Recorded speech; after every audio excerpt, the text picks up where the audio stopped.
It's 2 p.m. Detroit, and you know what that means. Detroit media icon Ryan Ermanni, University of Michigan great Braylon Edwards, and of course, Maz are about to take over on Woodward Sports. Every day, 2 to 4 p.m., it's the best Detroit sports talk on Detroit's best sports network, Woodward Sports. Hey, let's go. Thursday show, April 10th, 2025. Ermanni and Edwards with Maz, Woodward Sports Network, woodwardsports.com.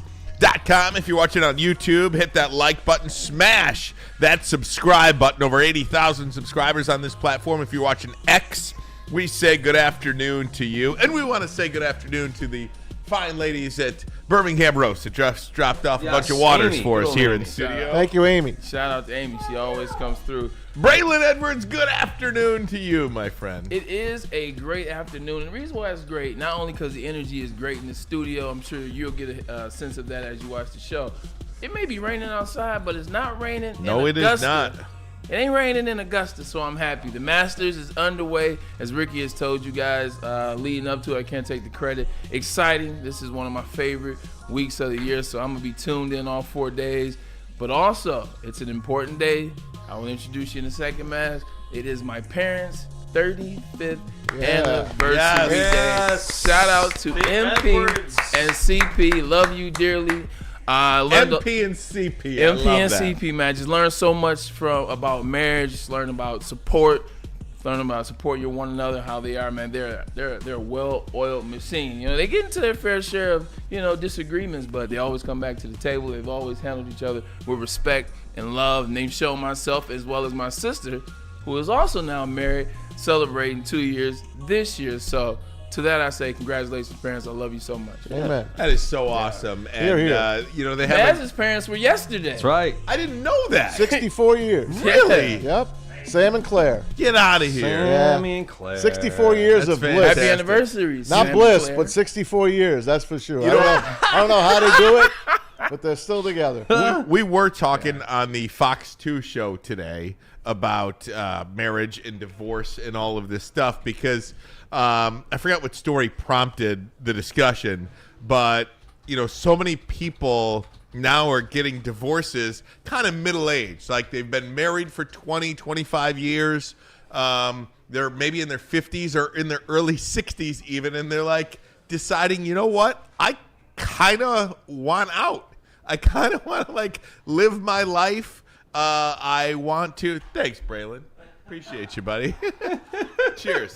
But they're like, I think COVID kind of really was a precipice for that. Like, life is short. You have only so much time to live, and you want to do what you want to do, whatever the case may be. So we got into this marriage discussion, and it truly is something where if you've been married for a long time, you have to, and there was a study about this, re-fall in love with the same person, with your spouse, about 4 times over the course of a 25-year or more marriage, because everybody grows, everybody evolves, and to see the successful marriages that last that long, you truly do have to re-fall in love with that person. Interesting. I'm just looking at my parents. I'm in trouble. No, but a lot happens throughout a marriage. As you're married, now you have kids. Now you're figuring out kids. So now your energy is kids and work and providing. And then your kids, they go off to school. I left the nest. Jay left the nest. So now you have to, like you said, okay, it's just us in the house. Are we comfortable with just us? You have to re-fall in love, refine yourself. So I saw those moments, but I'm glad to say parents were always able to come back. And they always had a great relationship. It was the Huxtables, as you say. Well, Nice. All that to get to MPCP, happy anniversary. You set the tone, you set the stage. Happy 35 years to you guys. Absolutely. It is Happy it is anniversary. awesome. Absolutely. Dave Birkett coming up in about 10 minutes from now. We'll talk to Dave Birkett about everything. I mean, NFL draft coming up. He's got his mock draft out there. The owners meetings, which were last week and a half ago. We'll talk to him about that. Talk to him about signing all these injured players, a story from the Freep today, all that and more. But I do want to start with the Detroit Tigers. I have 3 observations so far about the Detroit Tigers. They have won 3 straight series after their opening series sweep at the hands of the Dodgers. Do you mind if I share my Please. three observations? Okay. Can you give me a little music here? Uh-huh. We'll dramify this. You ready? Yeah, perfect. That's a perfect beat for this. Number one, and perhaps the most important, they play 27 outs. Yesterday's game was as impressive a game in a loss that you will see any team play. They have, to steal a line from Dan Campbell, grit, man. They are as gritty a bunch as you will find in baseball. I love this team early. I love this team. They play every out. No gimmies whatsoever. That's point number one. Point number two. They will pitch every inning. They do not have one weakness on their pitching staff. 5 starters they'll roll out. All 5 of them I feel good about every night they go out there. You know, there used to be a time where, whoever, can't think of a name off the top of my head, this guy goes out, you're probably going to lose the game today. Yep, bullpen game. All 5 starters they have, and even when they get into the bullpen, I feel so good about. Their pitcher is better than anybody you're trotting out there collectively in a series. Except Max Fried. So that's 2. And number 3, I am concerned about Colt Keith. This is a young man who is just having a rough start to the season. And we talk about, it's not about talent. For professional athletes, it's what's upstairs. And I am worried that this young man is having his eggs scrambled a bit. I am in no way, shape, or form. Do not make any mistake for what I'm saying about I'm jumping off the Colt Keith bandwagon. But I am concerned. The error in Seattle, the error yesterday, sure, but the error even the day before, a routine ground ball to second. You're up 5-0 or whatever. It doesn't matter. So right. That goes by the wayside. I couldn't throw to first base. It kind of does matter if you're playing a team like the Yankees. Yes. Because they can roll out anybody on you. They got away with it. No doubt. They got away with the it. The Tigers have lost 2 games in the last 10. Mm-hmm. Both losses are on Colt Keith. I hate to put it on the young man. The loss in Seattle was on Colt Keith. They don't lose that game if he doesn't have the brain fart, for lack of a better way to say it. And then yesterday, 9th inning, error, and you lose again. Because obviously if you keep that to a 2-0 game, you score 3 in the 9th, you win. I hate to put that on the young man, but I am starting to feel a little concerned about him. He's lost at the plate as well. Yes. If you're going to do that in the field, thank you for making that point. Yes. If you're going to do that in the field, you got to give me something at the plate, and he's giving you nothing. He's not there. even close. I'm starting to be concerned. Those are my 3 points about the Detroit Tigers early going here. My comments on your 3 points. Thing 1, the 27 outs. I think for me, it's the 2023 season helped them get to that point. We watched how hard, you talk about grit, we watched how hard they fought last year at the end. We were like, oh, you know what? This is becoming a thing. This is who the Tigers are. They fought hard all last year. You saw the excitement that they had. And I think that stretch run last year from May to August, I think that built them together. I think that rallied them together and it taught him how to fight to the very end, to the 27th out. The second thing is trust the pitcher.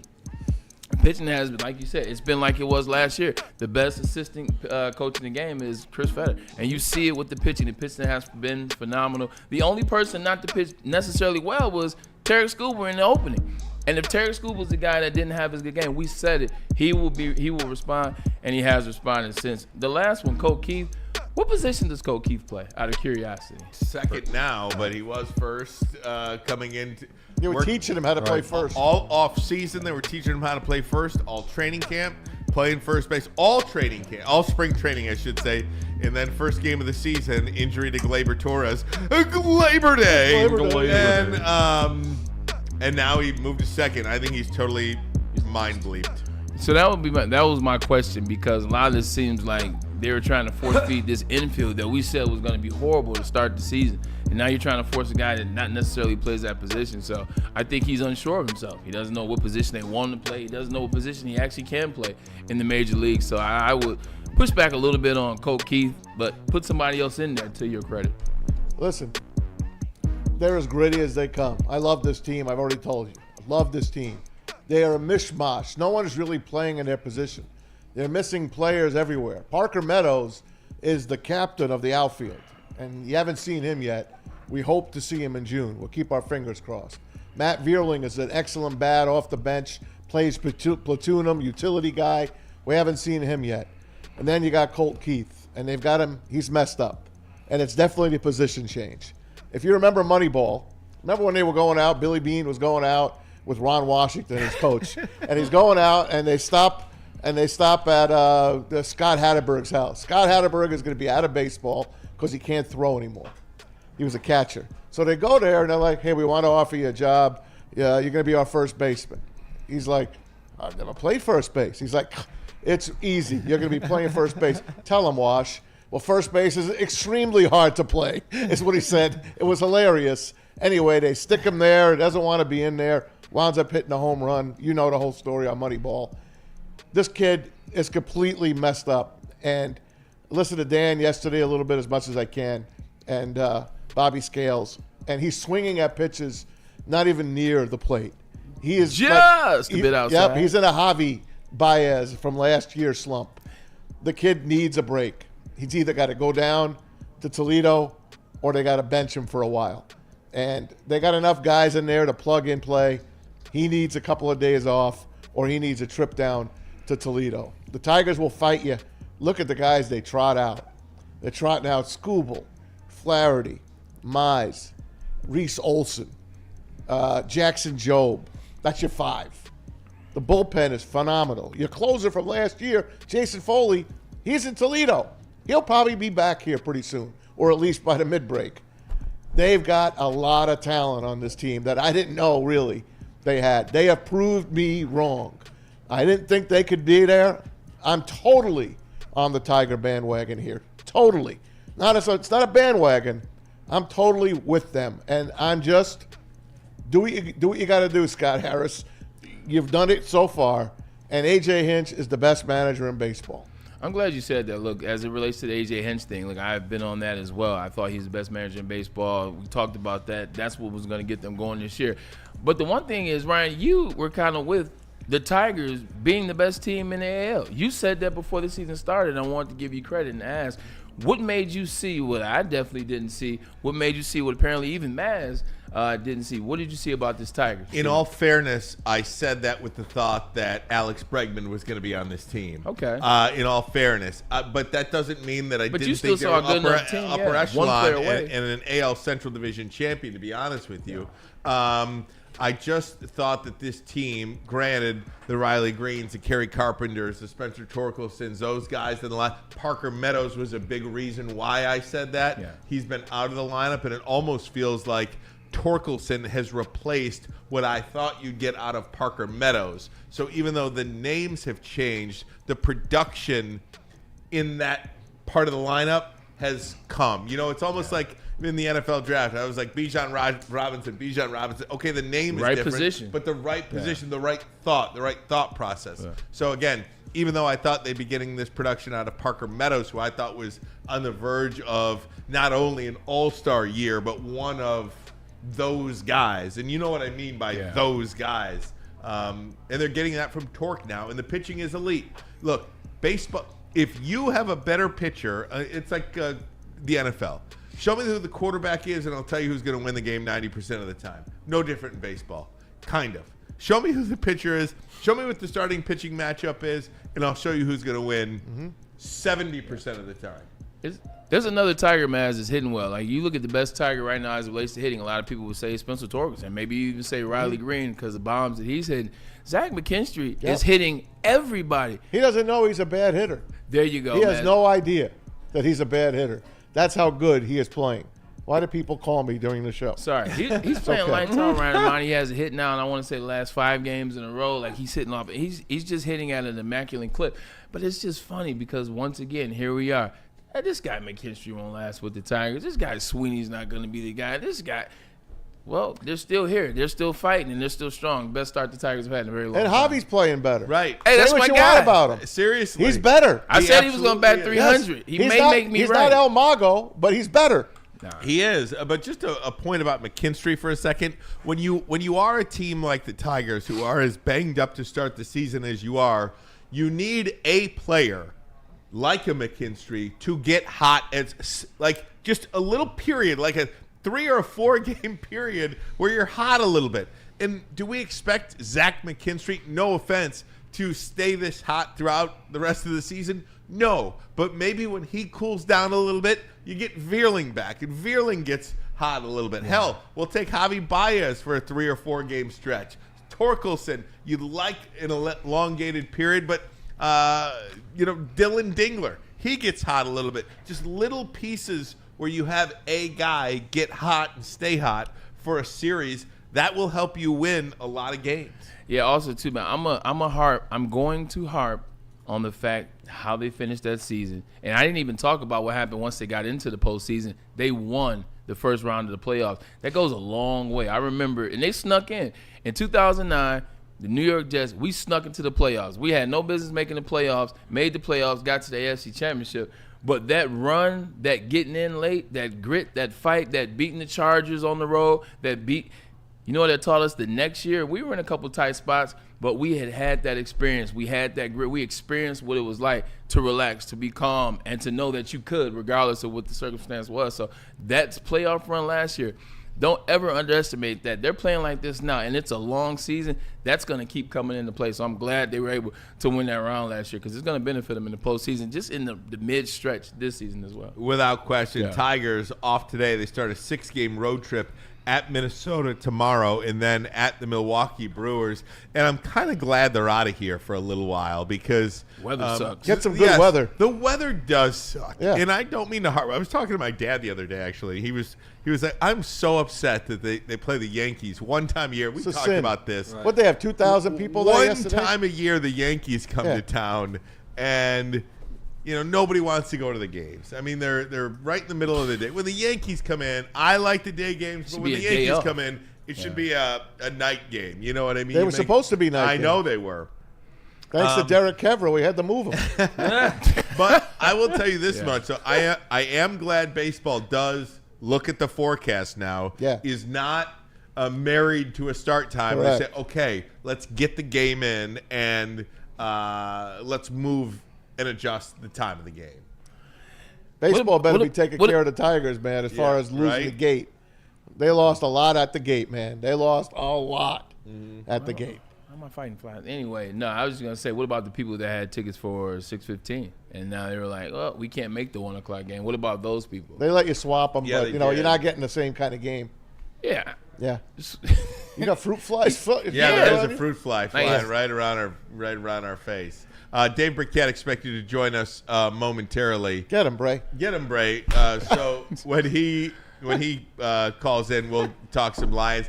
Did you guys see how the Chicago White Sox lost the game to Cleveland yesterday? They lost it in White Sox style. White Sox. I feel bad for the Chicago White Sox. Obviously, personal connection to that organization now, but they were down 3-1 in the bottom of the ninth. Base hit to left, tying run going to score at the plate, and the runner rounding third pulls a hamstring and pulls up short. Dude. Have you ever seen anything like it? That's bad. That's bad luck. And then he just gives himself up midway through the third baseline, and that was Heartbreak. the most Chicago White Sox way to lose a baseball. Shoeless Joe Jackson really put a curse on that team back in the day, didn't he? What was it, 1918? One World Series they've won. 1919. In their entirety, they've won one World Series. Shoeless Joe. And he didn't even shave points. No, he Like, didn't do anything wrong. If you look at his stats in that, I'm so sorry, I went off on a tangent. You look at his stats in that World Series, it's impossible to shave points with He those just stats. signed. He was illiterate. yeah, he was Shoeless illiterate. Joe. He was. He didn't signed know with what an he was X. signing. Sign with an X. Yep. He had no idea what the hell they had to throw again. And went out there and put on a show. If you guys miss 8 men, is it 8 men out? Yeah, and I 8 men watched out. it last night. That's John Cusack and the Yes. guys. That's a hell of a movie. I haven't seen watched it in it last 25, night. 30 years, but it's definitely worthwhile. I think I will go back and watch that. Last night was a lonely night. Yes, it was. Last night was a lonely night, man. There was no Tigers on at night. There was no Pistons. There was no Red Wings. The best thing that happened last night was that Luka Doncic played in Dallas last night. And, boy, was that an emotional scene or what? I kind of felt some kind of way for Luka Doncic. I definitely felt the way for Luka Doncic. Look, in the era of athletes wanting to go, to other teams and like fans, burning jerseys when players leave. Remember when LeBron left? How many times they gonna burn jerseys in Cleveland and other places? Like, you never see the same level of respect. You think you get some cheesy message when you come back to that arena. But what you saw yesterday never happens, and it takes you back to the trade. Nobody leans into the emotion of going back to where you've played before. Nobody leans into that emotion. I mean, I definitely didn't have the best of times in Cleveland, but there was no emotion there for Luka. I mean, for other athletes, you don't lean into it. It's like, appreciate you. Thank you for the video. You stand up, you wave, you nod, because you wanted to leave the franchise that you were just at. Like, you wanted to go. Or it was a mutual respect. In this situation, or the fans wanted you going, or there was something why it had to happen. This one is it's a head scratcher because He just bought a you see mansion. the emotion. That's real emotion. That's a young man that has lived his life there, that has given his life to the Dallas Mavericks, to that organization. You look at the stats, you look at the numbers, you look at what he's done in his 6 years there, 7 years there. I've never seen a player, never seen anything like this happen in the middle of the night. Did you see the fans? Usually when the player comes back, there's applause in the beginning. It's, all right, cool. He got us to the Western Conference Finals once or twice. He got us to the finals last year. You never see the fans cheer during the game, though. During the game, it's over. It's like, boo, he's on the other team. They cheer for Luka the whole night, which makes me think this is way above the pay grades of everybody involved. This is, again, the league. This is, once again, them making something happen. They took Luka Doncic and they placed him in L.A. Yep. It was, and then Nico Collins, he's the fall guy. Yep. Nico Collins, he's not the best businessman. We know it's right. He's the fall guy in this scenario. This is Adam Silver. This is the NBA trying to get LeBron another championship or just trying to place Luka Doncic in L.A. My bad. More on that in a second. RJ Graham says, Ryan, so true. I was lonely, so I watched Sonic the Hedgehog movie. Now I'll Those watch are Sonic good. 2 in between games. Those are really good. We'll get back to Doncic. I want to bring in our great friend, Dave Birkett from the Detroit Free Press, Detroit Lions. Beat reporter there, and of course, author of the fantastic book, Michigan Sports Writer of the Year, Detroit Lions, an illustrated timeline. You can order anywhere books are sold. First and foremost, before I mention anything regarding the Detroit Lions, I have to put Dave on a list for Parent of the Year. I saw him at opening day with his son, and I thought I was so jealous that I was working, and that is Dad of the Year material. Bravo to you, Dave Burkett. Father of the Year, D. Burkett. Hey, two straight years I've taken him now. This year they were off school. Last year he got to skip school. I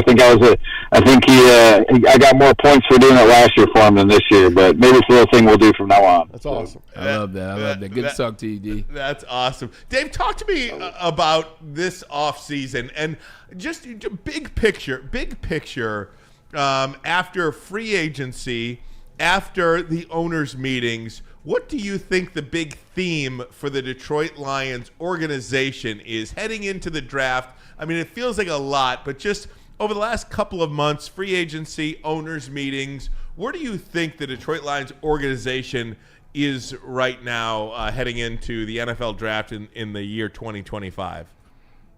Yeah, no, I think it's look, they're running it back, right? They're telling everyone that obviously they have some financial commitments long term, but they thought they had a team that could have, should have, maybe would have won the Super Bowl had they been healthy, and they're willing to bet that they can do it this year. And look, they need some pass rush help, and I think that'll be a theme, over the next couple of weeks. Like, who do they get? Where do they get it?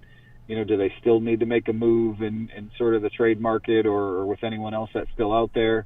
They certainly need to give Hutchinson some help somewhere, but ultimately, I think when you look at this team, when they report for training camp, it's going to look a whole lot like the team from last year, and they're going to say, hey, we're good enough to do it this year, and let's see what happens.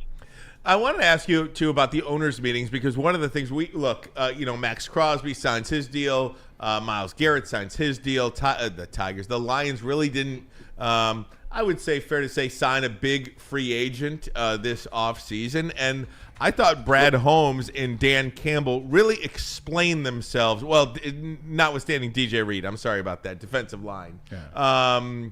I thought they explained that and their reasoning pretty well. What say you about that? Yeah, and Reed's a big name, but he just basically replaced the one big name that you lost in Carlton Davis. So sort of an even trade there. And look, I think we all knew that to be the case, right? Like the amount of contracts they had last year, the amount of guys coming up both this year, Aiden Hutchinson, Kirby Joseph, and next year, with all those guys from the 2023 draft class. But it's nice to have some clarity on it, and I think fans appreciate that. And even if you disagree with it or think they should have done more, you can understand where they're coming from and wanting to keep guys together. And so I think it's important for, the organization to do that, to maybe not lead people on, to explain, because we've said it. I know we've talked about it here before too. Like, this is about cash. It's not about cap necessarily, right? You have a big outlay of cash that you have to pay people when you sign these deals. And so, there are forces at work like that just make it difficult to do both. And the Lions have certainly gone down the path of wanting to make this thing sustainable for the long term. And they believe the right way to do that is to keep all these talented players that they picked in the draft, around and make them cornerstone pieces to what they're trying to accomplish. Hey, Dave, you've been busy, man. We've been reading your stuff every day. We appreciate it. I get the Dave Birkett alerts, so I go right to him. The other day, you put something out. Enos Rakestraw is going to be a guy they depend on. A few weeks ago, we talked about, how many corners are they going to sign? Are they going to trot out 8 corners and 3 defensive linemen? What the hell are they doing here, man? Well, and we'll see how big a role, Rakestraw has. He has to earn his way, but, he'll have some opportunity here now that he's healthy. And, Kendall Vildor is coming off an injury. Amik Robertson is coming off an injury. So he should get plenty of run. I'm sorry, not Vildor. Dorsey is coming off an injury. Vildor, of course, is gone. But he'll have some opportunity here to maybe earn some playing time in OTAs and minicamp and heading into summer. Look, Braylon probably knows this or maybe saw it on some of the teams he was on. Defensive backs have the highest injury rate in the NFL. It just the way that the game is right now, and even though that position has gotten bigger, it's the size of those guys comparative to some of the others. And so, I think the Lions, as I look at the collection of talent that they have a pretty good group there. Like, there's when you add a couple of the veterans that you add this offseason, Avonte Maddox, Rock Ya-Sin, and those guys are going to be like your 5th or 6th cornerbacks. Like, you've got some pretty good depth there. So that should be enough, hopefully, to get the Lions through this season. Hey, Dave, considering today I looked at your latest today, and this is something that always gets me. We all know that Brad Holmes. Maz's favorite topic, by the way. Maz's favorite topic. I know where you're going. Hey, man, I think you wrote that for me. We all know he loves his injured players. You put out your top 3 injured draft picks. I know the first one coming from Alabama. Tell the peeps what, in case they don't want to read. Tell them what they missed today. Yeah, look, you know it. This has happened every year where Brad has taken a player with an injury history, and that player maybe has not been able to contribute as a rookie because of it, and he's betting long term. It happened with Jamison Williams, right? He didn't play much his rookie year, and now he's one of the best deep threats in the NFL. It happened with Levi Onwuzurike. They gambled that his back was going to be okay. It wasn't, and they didn't get any production out of him really until last season. Rakestraw last year, he had a hernia that he didn't do anything in the spring, and he missed a lot of the year. And so I think it's good to look ahead at some of these guys that could be on the Lions list that, maybe could fall, have the talent to go higher. But when you're the Lions, look, Maz, here's part of it, right, is like the Lions have a really good roster, and so they maybe, especially in the first round when you have 5 years on these guys, like you don't necessarily need that guy right away. So if a Jihad Campbell is there, he's coming off labrum surgery, there's no idea, when he's going to be ready, or it's not clear yet, I should say. We don't know if he'll be ready for the start of the regular season.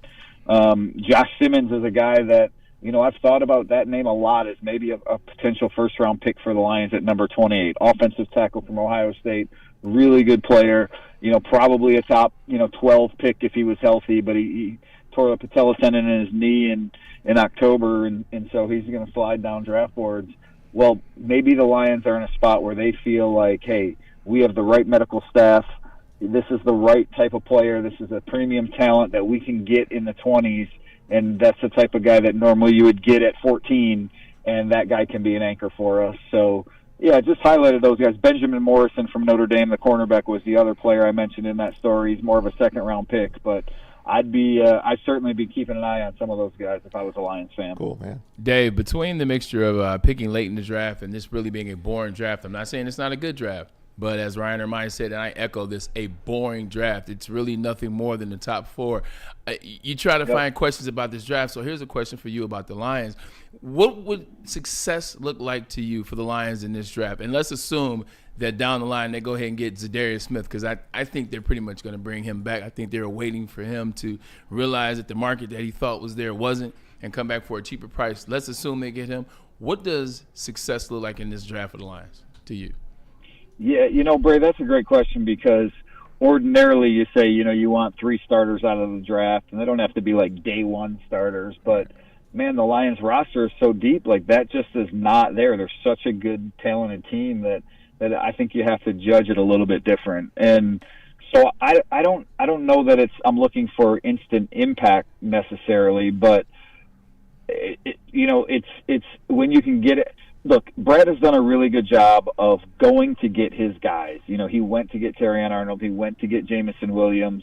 He's very convicted about the guys he drafted. Even Gibbs, right? Like, he was at 6. The guy they wanted, Devin Witherspoon, wasn't there. So he moved to a spot where he could get Gibbs at 12, and he was convicted no matter what other people said. So I'm anxious to see who that guy is that he is very convicted about this year, and if it's someone that can help them right away, because I don't think there's a lot of spots on this team that can help them right away. But hey, maybe it's a number 3 receiver, and all of a sudden you're like, or a wide receiver, and you're like, well, that tells us something about whether they're going to bring Jamison Williams back, sign him to an extension or not. So I think there are some longer-term storylines that maybe we can read into based on, even if it's a guy like Josh Simmons, right? Yeah. They traded to get Gio Manu last year in the 4th round because they thought he was going to be, left tackle of the future. Now they're talking about playing him at guard. Well, if they go out and draft a left tackle high, maybe that tells us something about what they want to do at that position. Hey, Dave, this feels like, and I heard one of the national NFL draft analysts say this is a starters draft. There may not be a ton of stars in this draft, but this is a starter draft. You will find really good players, solid players here. Does that feel like a draft that sets right up and lines up for the Detroit Lions being to what they need overall to kind of sustain this success? Yeah, I think yes, because obviously Brad has done a good job of getting players regardless of position that, have some starting value and can be, long-term contributors for them. Braylon was right. There's 4 players at the top of this draft, and, really there's 2 players, right? Yeah. Abdul Carter and Travis Hunter, and depending on how you view the quarterbacks. And then, there's a few other guys, right? Mason Graham's a really good player, and Ashton Genty, and so there's a few other guys, but that list of blue chip or almost blue chip talents just isn't very long this year. So after you get past that, I think it really does, or really is going to tell you a little bit about, the eye for talent evaluation and the ability to develop that talent that those organizations have. And certainly the Lions have done a good job with both of those things the past 4 seasons. Hey, Dave, last one. What's your take on all the number changes? I know Ryan and I kind of complained about it, like, hey, I just bought a jersey. Now you're changing the numbers. What's your take on all of that? my take is I got my son an Amon-Ra jersey for Christmas, or Santa did. He's not listening, I'm sorry, but Santa got him an Amon-Ra jersey for Christmas. And the jerseys that he wanted were Amon-Ra, Gibbs and Brian Branch. And I'm just happy Santa did not get him a Jahmyr Gibbs jersey. Me too. That's not good anymore. So look, I feel for people that maybe bought that jersey that don't maybe need to get a new one now, or the number isn't the same. I guess that's life in the NFL. Can't fault these guys too much. They all have reasons they want to go back to these numbers, but I do feel for the fan that maybe misses out because of that. Hey, our friend Dan Katowski wanted me to let you know that Jack Birkett is getting a detention for an unexcused absence now at Orchard Lake. So sorry, buddy. Yeah, no, that's all right. He's going to have to deal with it. Right, exactly. You got to learn about decision The parent is always right. Dave, thanks so much. We can't thank you enough, my friend. Great stuff as always, and we'll look forward to talking to you down the road. Check in with Dave, Thanks, Dave. On X at Dave Birkett, of course, Freep.com, and buy the book. Detroit Lions, an illustrated timeline, anywhere books are sold. 4-time Michigan Sports Writer of the Year. Pretty good stuff there, huh? Is that great or what? Thank God he went for the Amon-Ra St. Brown jersey. Seriously. And I was going to ask him about that, but I wanted to ask, I knew we were running short on time, and I wanted to get something on the field, but I'm kind of, and this happened to me with Michigan. I am the true epitome of in and out a fan, though. Like, I will admit to you, I have my convictions about some things, but man, I ride that pendulum wave too. In and out. I swing with that pendulum. I do. I do. Look, you get what you get with me, okay? I'll always be honest. I'll always give my assessment that particular day. It may change from day to day, but I am going to ride the wave with you all, and I'm kind of back on now. As we get closer to the draft, as I look around the league, as you look at the guys on this freaking team, who's better than them right now in the NFC North? Nobody. Why not us? Specifically in the North. And that's what you got to do, right? Just specifically in the North. Just look there. Who's better than them? Nobody. I'm back on, guys. I'm back on. Just look at the schedule again before you're back on. It's fine. I'm on too. It's funny. I mean, to be honest, neither one of you were off. Neither one of you guys were off. You just had some concerns as how the season ended. That's fine. Like, that's not even a fan. That's an honest person. As Ricky calls you, you're an honest human, if you will. I took this out of what Dave Birkett was saying. The first thing was he's going to get his guy. Like, every year, Brad Holmes has got his guy. Every year, his guy has been what with this team? His guy has been the guy. His guy has been the guy. You look at his guys he's gone and get. You like, how did he know to get Jahmyr Gibbs? And how did he know to get that guy? That was his guy. Amon-Ra St. Brown was his guy before he got to the 4th round. And he's told us all that. So he's going to get his guy. Also, it's what you just alluded to, re-falling in love with the team and the roster. Such a good roster. That's what D. Birkett said, who had the same concerns as us when we talked to him in February as well as March. So if D. Birkett came on here and said it's such a good roster, now you fall in love again, because you look at it, they were 15-2 with injuries. They were 15-2 with Amik Robinson at the end of the season. They were 15-2 in spite of what the defense had because of the injuries. So you look at it again, you look at health, you look at another year for some of the younger guys last year. Sam Laporta was injured last year. He wasn't around a lot. Now you get him re-administered into the offense. You're right. That was one thing. That was another thing I took. Can I just expound on that point real quick? Because you bring up a great point about Brad Holmes. Yeah. We did this thing yesterday, Maz. Hit or miss. It was a great idea from Braylon. Yep. We did hit or miss. A lot of fun. Brad Holmes edition. Correct. And this is what really sent me over the edge to be back on hit or miss. And we took 2024 out because, again, we don't know. Yeah. Ennis Rakestraw could be an all-pro. Correct. We have no idea. So could Manu. So we did not do 2024, not enough time. But I do think it was worth pointing out. Rounds 1 and 2. Okay, rounds 1 and 2. 9-1 hit to miss ratio. Was Hooker the miss? No. Hooker's that was third that was round. the third round Third pick. round. Oh, yeah. In rounds 1, 2, 3, and 4, Yeah. 2021 to 2023, 1, 2, 3, and 4, 12 hits, 3 misses. Wow. Yeah. It's crazy. That's damn good. In the first 4 rounds. Now, That doesn't include a 5th rounder like Right. a Malcolm Rodriguez Sure. or somebody like that that Yeah. fills out your roster. Mm-hmm. the one thing we didn't talk about was the miss of drafting Jalen Carter, but I left it alone Yeah. yesterday. I had to bring it back today just to be honest I get and it. authentic. I get what I it. will say is the other thing I point to, speaking of Brad Holmes drafting, you can tell that because of them being good now, because of them having foundation, because of them drafting their players from 2021 till now. Last year, they're getting bored and creative. Giovanni Manu, did you hear what Dave Birkett said? Keep in mind, they moved up to go get this guy. You can't create a left tackle. After playing in this league, after playing football my whole life, you can't create a left tackle. He's either a left tackle or he's not. You need the feet. You 100%. You can't make a project a left tackle. You can make a project a guard. You can make a project a center. You can't make a guard left tackle. So I think this is them. Rosters in stack, teams in stack. They feel comfortable. Not necessarily a ton of picks down there.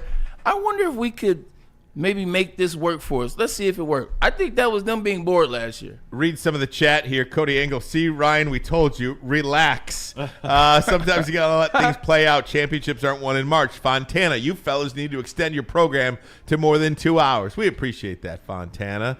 Mike G agrees. Having concerns is completely different than flip-flopping and turning your back like Ryan and Maz did. Ooh. Who said that? Turn it D-Max Fist. Oh, D-Max Fist hates me. Oh, he does? Yeah, he does. Well, then he hates me, too. Yeah, he does. Anybody that hates you He hates thinks he me. can get under my skin, but I just don't care about him. Justin says it's having an elite scouting department and knowing what types of players you're looking for.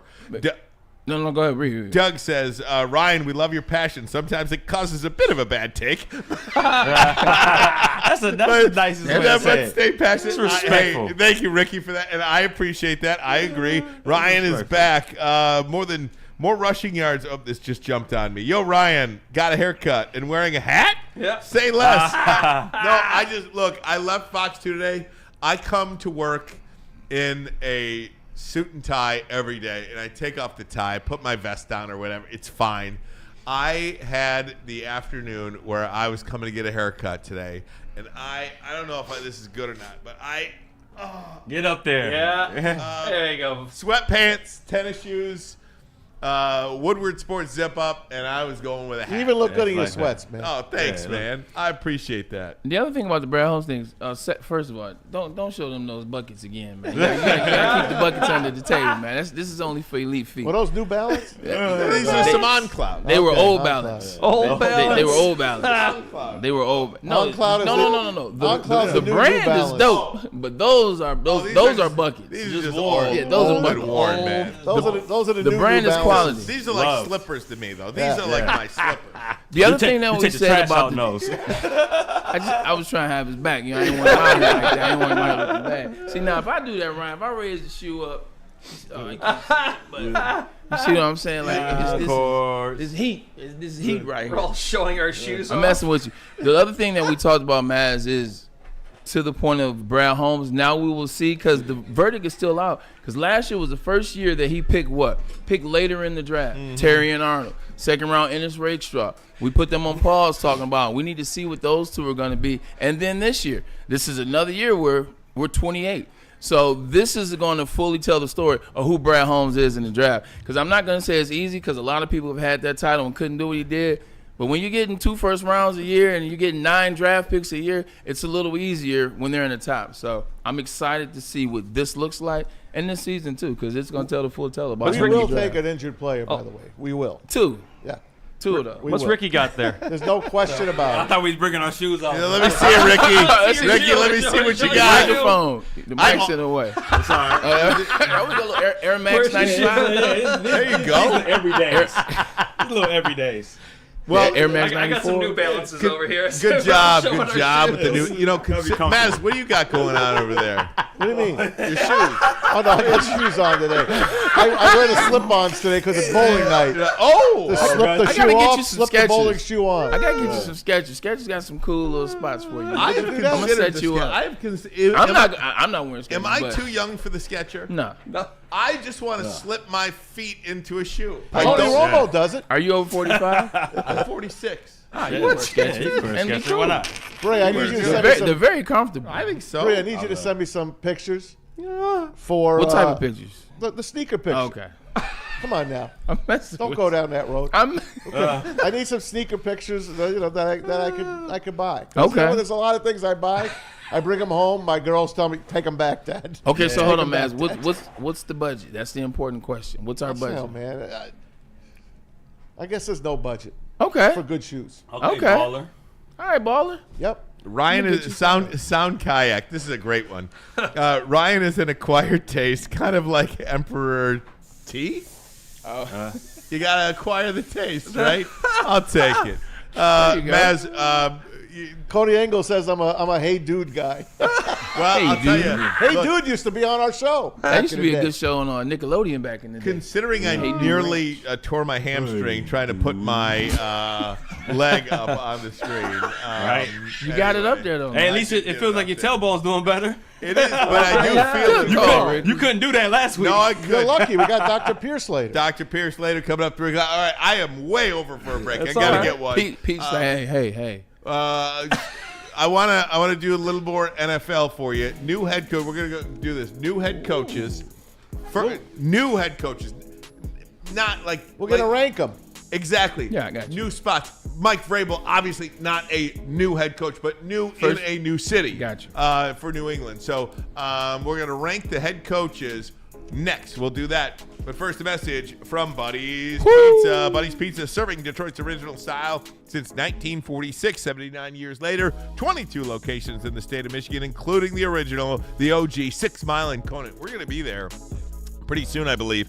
Download the Buddy's Pizza mobile app. Start earning today. Add some Detroit style to your next meal. Save 10% on your entire order using promo code 10MEAL. That's the number 10, MEAL. Big injuries, big news. Twice a week, Dr. Jeff Pierce from Michigan Sports and Spine joins Woodward Sports Network for the Injury Insider Report. Big D Energy Tuesdays at noon, and Ermanni and Edwards with Maz Thursdays at 3:30. Get expert analysis and in-depth breakdowns on the latest sports injuries from the man trusted by top athletes in the community, like D-Mac. Whether it's the Lions, Pistons, Tigers, or Red Wings, Dr. Pierce talks us through it all. Don't miss the Injury Insider Report with Dr. Jeff Pierce, your go-to source for understanding the impact of injuries on the games and players we love. Only on Woodward Sports Network. Scan the QR code on the screen or go to MichiganSportsandSpine.com to see if Dr. Jeff Pierce can help you. A network for the city, by the city. Woodward Sports is Detroit Sports. How do people feel about getting a Planet Fitness membership for $15 a month? How do they like working out in a clean and spacious gym that's filled with equipment for every workout?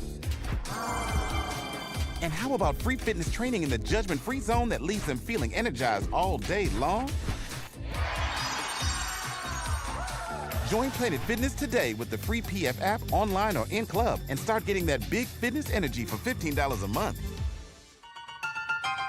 The boys of summer are ready to get back to the playoffs, and there's no better place to get your Tigers coverage than Woodward Sports. Join us all season long as we follow as our hometown Tigers claw and fight. This ball is gone. Boys are back in town. Feel the roar with Woodward Sports. Now, look, I can't promise that you'll get in shape by going to Planet Fitness because the diet side, now that's on you. Now, I hope you will. But as it relates to everything else, that's what Planet Fitness is here for. The machines, the gym, the quality, the trainers, the guidance. They got everything else. All you need to do is show up. The gyms are clean, squeaky clean. And then Planet Fitness has fitness that fits into your budget. And they will always remember that your fitness is essential. That's why it's the gym that I choose. Working on a video montage for you, by the way, so you know that I work out with Planet Fitness, where your fitness is essential. Essential. Welcome back, Woodward Essential. Sports Network. Ryan Ermanni. Braylon Edwards. Hey, how's Tom that lunch? Ashway. How's that lunch? Oh, it's great. I got a little tabbouleh salad today. I'm really on a little bit of a health kick lately. Oh, good Nice. for you. I stopped taking my shot. You know, it's not Ozempic, but it's a semaglutide. Semaglutide, yeah. Why'd you stop? Because you're reading a lot of things bad about it? No, I'm just tired of taking it. I hear you. I just need a break. It doesn't make me feel good. I lose the weight, but I don't feel good. And What's it do to you? I just feel like blah. Yeah? You know, like probably in the 2 or 3 days after the shot. Okay. It's fine. Yeah, it's not for everybody. It's fine. I don't mind it. I'd rather almost lose the weight. Of course. But I just needed a break. So I've been eating a little bit better. I've been walking every night after dinner, doing all that stuff. So I just wanted to. You're walking Lexi? Uh-huh. That's the one good thing about the dog. It does force you to get out and walk. Not the one good thing. That's the one good thing. Well, his dog. You haven't met his dog. No, I have. No, I'm just laughing. That was funny. Dynamite sound. All right. But guys in the chat, everybody having a fun day today. I think we're all having a fun day today. I don't know. Look, this weather sucks so bad. It feels like It's like the dead of winter. It kind of is, right? It's the dead of winter, but what else is going on? Your Tigers team is balling. Yeah. Your Pistons team has clinched the 5 seed. Yes, sir. And the Lions that we're talking about were 15-2 Well, we last didn't year. clinch the That's 5. why. Well, We clinched the 6, right? 6. We made the playoffs. I know. I don't want to be the 5. I want to be We the made 6. the playoffs, so I think everybody's riding that wave, man. Like, when's the last time we've been in this space, sports-wise? Jaden Ivey's coming back. I can't wait. Well, that's right. Will he mess the vibe up though? I didn't think he was going to make it for the playoffs. You think they're going to play him? I don't think they're going to play him. I don't. Limited spots, get a feel for him, but like something that they have going on, like what this run has been, what the flow is, what the algorithm is, any little adjustment can tweak that for the worse or the better. So I think JB Bickerstaff knows what he's doing, but I wouldn't just throw him in there. Like this is something that you, a couple minutes here, a couple minutes there, if that. Are you going tonight? No. Knicks are here. It's like too cold. It's a playoff preview, guys. Yeah. Right now, if the season ended, that's the team you're playing in the playoffs. The Knickerbockers are here. See what they've got tonight. I don't know if both teams are going to be putting out their best effort tonight, though. Well, we'll find out. You want to do it? I kind of want. We can talk about that now if you want. No, I'm sorry. No. Okay. The NFL coaches. So there are 1, 2, 3, 4, 5, 6, 7 new head coaches in the NFL. There's one guy not on this list right now. Who did I miss? Pete Carroll. Oh, yes. I'm sorry. Vegas Raiders. My bad. I don't know how you missed Pete Carroll. My bad. I appreciate it. But I wanted to have a little fun and rank these head coaches. And in doing so, I don't know if you would have the same rankings as this. Okay, so if you could hire any of this list of coaches, who would it be? And conversely, who do you think is in the best position to win fastest? Yes. I think those two lists are much different. Does that make sense? I don't want them much different, but I think some guys fit their teams better than others. yes, exactly. Yeah. So we'll go down the line. Okay. Let's go. You want to give me I'll give you my top guy. give me your top guy? That's the first guy on the sheet. I know. It's going to be everybody's top guy, I think. It's Mike Vrabel. Yep. And I think he's inheriting a decent franchise right now. He's coming to him when, let's face it, they're not the old Patriots anymore. There's no more Belichick. There's no more Brady. They have a new quarterback in Drake May. They got new receivers, new running backs. They have some talent on this team. And they have a coach in Mike Vrabel who comes over, obviously, the former Tennessee Titan coach, took last year off, and here he is. He was a Patriot. And this is a guy that I would love to have as my head coach if I didn't have Dan Campbell. He is like a Dan Campbell head coach to me. So out of all the 7 coaches, I think Mike Vrabel is in the best position to put this team on the map again. I completely agree with that. I think Vrabel, for me, is not only the guy. If you could pick, if you're starting a franchise, if you're trying to win a Super Bowl, wherever along in the process for your franchise you are, if you could have any one of these coaches on this list, Mike Vrabel, to me, is at the top of the list. Where is the list? I was trying to find it. On the rundown. Under the You're 229 making break. your own list. Under the 229. Okay, that's okay. Yeah. You're making your own list.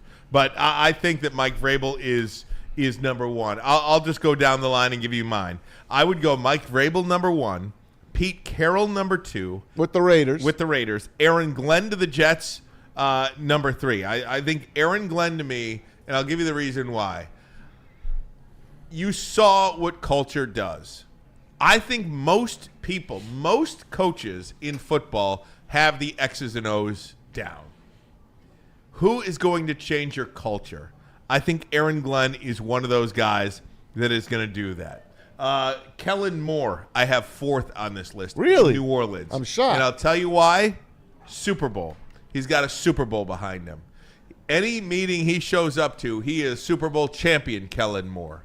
I think that Super Bowl means a lot to people.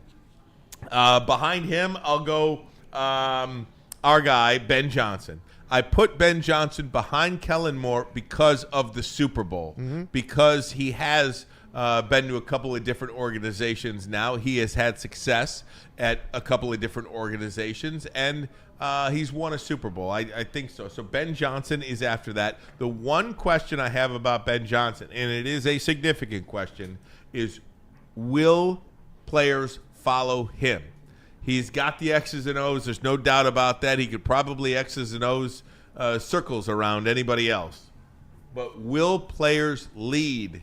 Will players follow Ben Johnson? I do think that is up for debate. I do think that is a question mark. Liam Cohen, I have 6. He's coaching the Jaguars.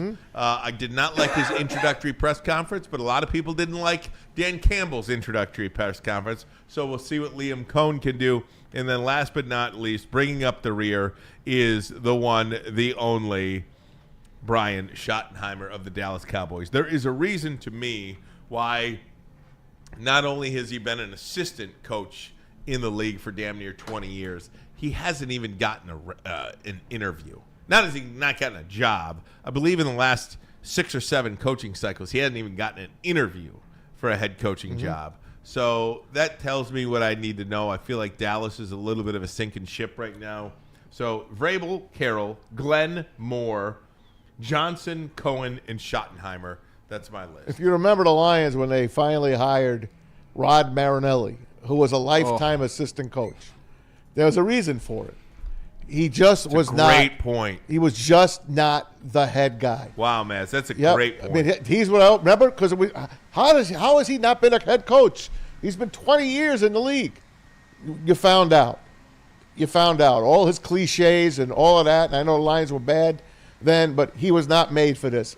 Brian Schottenheimer is following in his footsteps. We really don't know. And I wish the guy good luck. Marty Schottenheimer, absolutely one of the best coaches in the NFL. Very underrated guy. That's his son.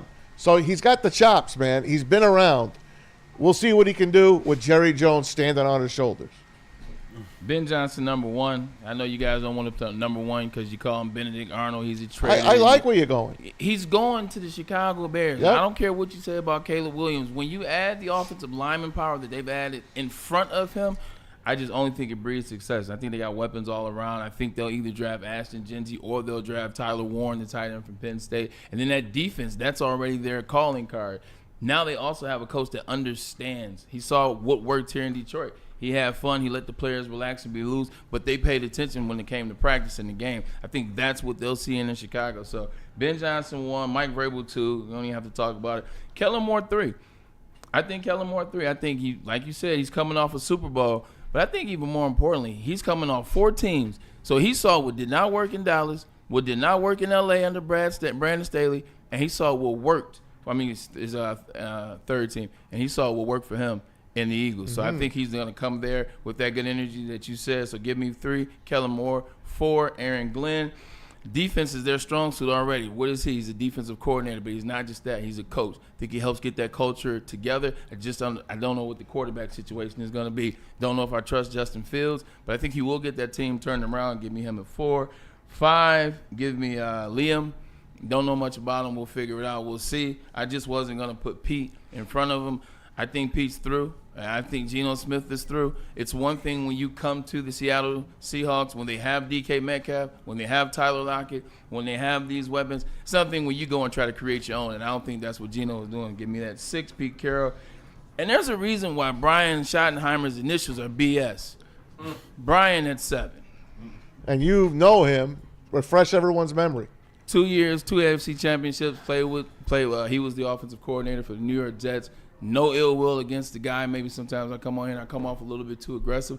I just think that if he was on his game, we'd have won both of the AFC championships that we played in. And I think he was an individual that is he's having not success, but he's in the league because of his last name. And I don't care about that. But if you're not good, I'm gonna call you on it. He's not good. I'm not too far from you guys. I already told you Mike Vrabel. I got Ben Johnson in the 2-hole. Number 3, I've got Pete Carroll, then Aaron Glenn, then Kellen Moore, Liam Cohen, and Schottenheimer. So I'm not too far from you guys. I do like Ben Johnson. He is going to a very competitive team. Now, they usually can't get that out of their own way. Yeah. We'll see what he does. And I've said it from the get-go. They're going to somehow get Ashton Genty on that team because he knows what wins. That kid he's our guy. He's number 26 of the Lions. Number 0 now, obviously, Jahmyr Gibbs. He needs his Jahmyr Gibbs to make that offense go. As far as the tight end goes, he already has a good tight end in Cole Kmet. They got a lot of talent on that Bears team. And you saw what they did with the offense and the defensive line. They added a half a ton to the offense and defensive line. They're going to be right there in the mix for the North. Cole Kmet is definitely a pretty good tight end, Maz. I agree with you there. Had a down season last year. They only had 500 yards of total tight end yards last season. And part of that is because of the offensive line and Caleb Williams. But if they don't get Ashton Genty, I just like Tyler Warren. A lot of people like him. A lot of teams in the league, they use 2 tight ends. Mm-hmm. I mean, look at the Raiders. Well, never mind. Don't ever look at the Raiders. Yeah. But a lot of teams use 2 tight ends. Hell, us in Detroit, there's Sam Laporta. there's what the Detroit tight ends featuring Sam Laporta. There's a 4 or 5 of those. Yep, I use them all. I was going to try to save this for tomorrow, but you guys both brought this up, so I have to do it now. So today on ESPN.com, I put it in the WhatsApp. I think it slipped by you a little bit, but that's okay. Oh, I'm sorry. That's all right. It's great stuff. It was ESPN.com. It dropped today, and it was the biggest question facing each team as they get into the draft. And I took a screenshot. Don't worry about it, Pete. You don't have it. I'll just read it off my phone. But you guys both brought this up, so I got to do this. Chicago Bears, what we're hearing about the Bears in the draft. Quote, the Bears love Ashton Genty. According to the scouts around the league who's observed the team's activities this offseason. So the Boise State running back could be the pick at 10 if he's still around. But Chicago has 2 second-round picks. So it could be aggressive and package them to trade back into the end of round 1 if a desired pass rusher falls, or if they want to move up and get them. That is a player that would change the trajectory of the Chicago Bears. You saw what Jahmyr Gibbs did to the Lions offense. That one player could probably be as impactful to the Chicago Bears as any player in this draft. And I'm going to tell you what's dangerous about it. I'll just focus it for you. If that happens, then they will be the Detroit Lions in 2023. They will be the Detroit Lions in 2023. Oh, yeah. No doubt. The Detroit Lions in 2023, they were coming off, 9-8. Now, the Chicago Bears didn't win 9 games last year, but the momentum is there. Then they have another good draft. Look at the roster. The roster is better. Mm-hmm. The Chicago Bears, now the roster doesn't tell the whole story, but if they're able to land Ashton Genty, they'll keep DeAndre Swift. They'll run 2 running backs. They got a nice offense. They still have Keenan Allen as well as DJ Moore. Lions are the team, but there are teams making moves, and that would be a hell of a move. I hope they don't get Genty. But Ben Johnson, you guys both brought up Ben Johnson too, and I think that's why I said the list may be different in terms of who do you think will have success the fastest and who is the best coach. Because I do think Vrabel is the best coach on that list. He is. Number 1. But I think Ben Johnson is number one on the list of who do you expect to have the most success the quickest. Amen. If that makes any sense to you. Totally. Yeah, it's fair. Ben Johnson's the first-year head coach. Vrabel's already been to a He's been AFC a number one seed. Yeah, he's been AFC Championship 100%. So I agree with you there. There's just a lot for Ben Johnson, and I think that this is an era where you connect with the coaches, man. Connect with the players. You see what he came in on. He said, "Hey, we are all in service to these players." That instantly de-armed the players. And now you get a working relationship. Like, he learned from the guy that you all love. Like, they're going to be successful in Chicago, man, as you've already said it. It's not if. In the words of Charles Plater, it's when. Yep. Speaking of Vrabel, we have this sound. I'd like to play it for you. Sure. I think it's tremendous. Yeah. This is his first meeting with his new team, the New England Patriots. It's a set of rules. Go ahead, Maz. I was just going to say, what he says to these football players should be played at all high schools and colleges as well. Because he hits home with all of this. It's a little long. It's a little long. Like, it's 3 minutes and 43 seconds, okay? I mean, it's not like it's 3 hours, okay? We have the attention span now. We either want a 12-second clip or a 3-hour podcast. Even when we go an hour and 40 minutes on the podcast, people want us to pack up shop and cancel the show. It's 12 seconds or 3 hours. If you go an hour 55, they're mad at you.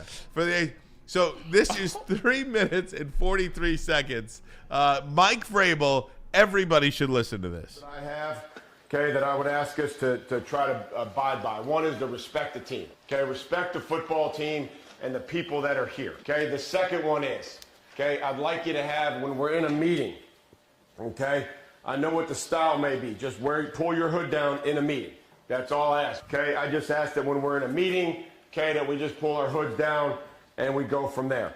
Be on time. We just talked about time. Be on time.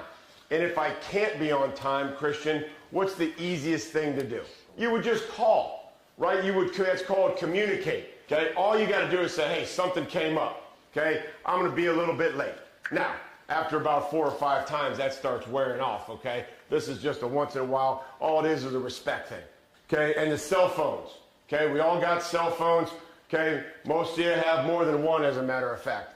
Just leave the cell phone in your bag, but just put the phone away, And if it rings, don't start coughing. Like, I've been in this league for 25 years. We all know when a cell phone goes off. We don't need to start coughing and doing that shit. We'll just turn it on and put it on silent, and we'll move on. Leave it in your bag. The cell phone's in the weight room, Leave it on the counter or leave it in your locker, You don't need to do a set and then check your cell phone. Do a set and check your cell phone. Just leave the cell phones out of the locker room, And what my goal was, that I told everybody in the building, and I told Mr. Kraft, I told the coaches, it was to build a program that you guys and the coaches and the staff wanted to be a part of, that they wanted to protect. When you care about something, do you protect it? Yep. And that you were proud of it. That I'm proud to be a New England Patriot. I'm proud of the way that we do things. I'm proud of the way we prepare. I'm proud of the way we practice. And I'm proud of my teammates for the effort in which they play. So that was my goal, to get started. And then you're gonna eventually believe in that and then start to trust it. The goals for our program, the overriding goals for that program that we're gonna build is gonna be, one, to win the division. When was the last time the New England Patriots won the division? Does anybody know? 2019, right? And we have one player, Joe Cardona, that's one person. So we're building our own identity. We're building our own team. We're building our own program. There's going to be things within that are different. There's going to be things within that are the same. And it's all going to be based on how do we make you guys, as good as you possibly can be as an individual, as a player, and then as a teammate. That's going to be our whole goal. And you have to start understanding that of why we're doing what we're doing. The training staff, the equipment staff, the kitchen staff, these people are all here to do what? What are they here to do? To help you. They're here to help you do your job. They aren't here to be your valet, to be your housekeeper, to be your maid, to be your butler.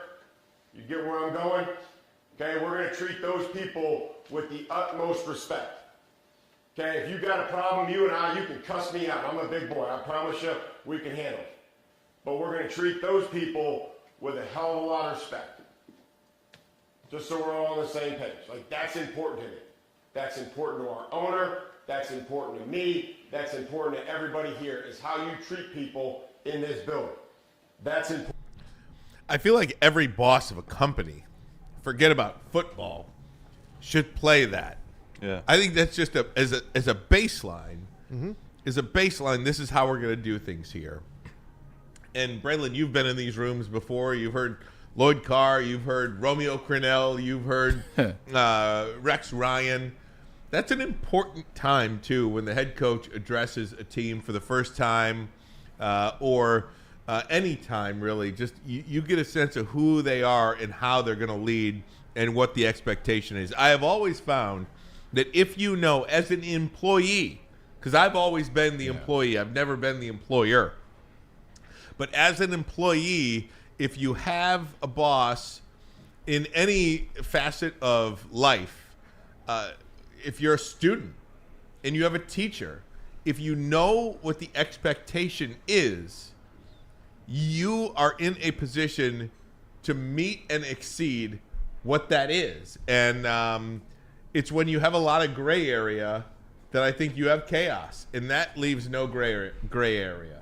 Yeah, these were always very, they were always very, very, very fun, intense. But the best ones for me were Lloyd Carr. And everybody's different. Everybody's different. This reminds me of Rex Ryan, who comes from Buddy Ryan's brother, Rob Ryan. They're deeply rooted in the family. So they know. So they bring that intensity. They bring the emotion. They know how to play on the heartstrings. They know how to be mean, but then they know how to be cool when the time calls. But just getting back to it, I love what he does. He establishes that he's the coach. First and foremost, Ryan and Maz, I'm not your friend. I'm not your pal. Now, coaches and players are cool, but he's establishing the ground rules. He is the head coach. This is how things are going to be done. Respect. Respect is the main thing he talked about. You respect the staff, training room staff, equipment room staff, the entree staff. You respect everybody in the building. When you talk like this, when you operate like this, you can start to teach these young men or even older men, you teach them respect. You teach them the proper way. For them, it's the Patriot way. You can have a lot of success because now you can hold each other accountable. The things he said. You saw that Coach said don't be late to meetings. Why are you late to meetings? We all got here at 2 p.m. Why were you here at 2:15? Why is this the third time that you're here at 2:15? When you start like this, you set the tone for players to police themselves, because they don't want coaches in their ears all the time. They want to do it themselves, and this is how you set it. This is an old school way, old school mentality, and I like it. This is what I know. I've sat in another meeting. You're looking up, and you're like, another year of these dudes talking to us like this. But when you establish it like that, it just works. Pete Carroll did it this way. You saw what happened the year after I left. They won the Super Bowl. Jim Harbaugh, he did it this way. When I was with the 49ers, they got to the Super Bowl. Lloyd Carr did it in Michigan. He won the national championship in '97. This is just the way you do business. This does not change because social media exists now, because TikTok exists now. It doesn't change because it's 20 years later from when I played. It's still the same way. You want to have success? You have a meeting like that, this is how you start. Hey, man, like I said, this should be played at high school and colleges as well. You said businesses. It's a fact. A lot of us are addicted to these. They are. They're a part of my life. It sucks that it's part of my life, but it is. Everything I do, within the next minute, I'll probably be touching that phone. And it's a bad habit. And he's telling these guys, listen, man, this ain't happening. This ain't high school. This is not college. You're grown-ass men. We haven't won a division in 6 years. There's one player left from that team. This is a whole new team. That's why I'm saying this guy will put New England on the map real quick. And Tennessee, I don't know what the hell they were thinking firing this guy. I'm glad you said that, Maz, because I didn't talk about that part. He made it a point to talk about the cell phones. There was cell phone. Because we all did that. Yep. My cell phone went off my freshman year in Ann Arbor. At Michigan, like the day of the game, it's Lloyd Carr is talking, he's speaking, much is about to go. But anyway, getting back to it, something happened in Tennessee that he didn't like, something that he continually saw. I don't use my phone when I work out. Like I work out, Maz. You see, I send the videos in Woodward Sports, Planet Fitness, where your fitness is essential. 50 minutes, I'm in, I'm out. I don't look at my phone because you know what happens? One swipe turns into 2 swipes. Yep, you go down the rabbit hole. Which turns into now I was only supposed to have 45 seconds rest in between my set. Now I'm sitting on 4 minutes rest. Now I'm not getting the workout that I'm supposed to. Now I'm not achieving what I'm supposed to. I guarantee those cell phones were a major distraction for him in Tennessee. Derrick Henry, the whole 9 yards. So, yeah, there's something to that. Shout out to the Fancy Lion. I need my phone to listen to your show, though. So absolutely. Thanks, everybody in the chat today. I always say this, and I wish I was better at getting you guys more involved. I'm going to consciously try to do that when I'm here, is to get you guys more involved. I really do mean that. And I fail a lot of times at that just because it's just not something I've ever been used to incorporate in real time on the air. I thought about that too. I'm glad you said. Also, you're used to radio as it relates to doing like this. It's easy to do this on radio where like no one can see us, and you can just scroll and talk and look at. No one can see you looking, and you break the show up. But to do it when people are looking at it is very different. No doubt. Yeah. So, all right, hey guys. I want to get back to the NBA if I could next. I want to wrap up our thoughts on Doncic. And then I've got a fun list for you, okay? Incredible emotional nights where a player returns to his former home. Going to revisit a great list, a fantastic list, I think, in reminisce. But first, a message from Mark White. All right, fellas, you know the scoop. Dreaming of a new home but feeling the financial pinch? Well, Mark White & Associates, your trusted real estate experts, are here to help. Mark White and his team will pay up to $5,000 of your closing costs. That's $5,000 in your pocket and not theirs. Give Mark White and his team a call today, 248-290-8242. Visit them online as well, markwhitesells.com. Again, that number, 248-290-8242 to make your dreams come true. Big injuries, big news. Twice a week, Dr. Jeff Pierce from Michigan Sports and Spine joins Woodward Sports Network for the Injury Insider Report. Big D Energy Tuesdays at noon, and Ermanni and Edwards with Maz Thursdays at 3:30. Get expert analysis and in-depth breakdowns on the latest sports injuries from the man trusted by top athletes in the community, like D-Mac. Whether it's the Lions, Pistons, Tigers, or Red Wings, Dr. Pierce talks us through it all. Don't miss the Injury Insider Report with Dr. Jeff Pierce, your go-to source for understanding the impact of injuries on the games and players we love. Only on Woodward Sports Network. Scan the QR code on the screen or go to MichiganSportsandSpine.com to see if Dr. Jeff Pierce can help you. Walk into any Lady Jane's Haircuts for Men today. Open 7 days a week. Sit back, relax, and enjoy precision haircut, scalp massage, hot leather neck shave, and hot towel treatment from one of our talented stylists. Step up your game this season and take advantage of our $20 haircut special. Scan the QR code and get your coupon today. Lady Jane's Haircuts for Men, the ultimate haircut experience. Open 7 days a week. Walk-ins always welcome. Lady Jane's Haircuts for Men. It's wicked awesome. A network for the city, by the city. Woodward Sports is Detroit Sports. How do people feel about getting a Planet Fitness membership for $15 a month? How do they like working out in the clean and spacious gym that's filled with equipment for every workout? And how about free fitness training in the judgment-free zone that leaves them feeling energized all day long? Join Planet Fitness today with the free PF app online or in club and start getting that big fitness energy for $15 a month. The boys of summer are ready to get back to the playoffs, and there's no better place to get your Tigers coverage than Woodward Sports. Join us all season long as we follow as our hometown Tigers claw and fight. This ball is gone. The boys are back in town. Feel the roar with Woodward Sports. I know you're tired of wearing that same old Detroit sports merch. Let's get some new merch, man. Shop.woodwardsports.com. It is a new era in sports wearables. New designs, amazing apparel, hoodies, tees, hats, whatever you need, all guaranteed to turn heads. Get your new merch right now, especially for the Tigers. They're doing so good right now. Season just started. Shop.woodwardsports.com. Shop.woodwardsports.com. Go now. Let me tell you about Lady Jane's Haircuts for Men. I had an incredible experience today. A hot lather neck shave, scalp massage, obviously the haircut.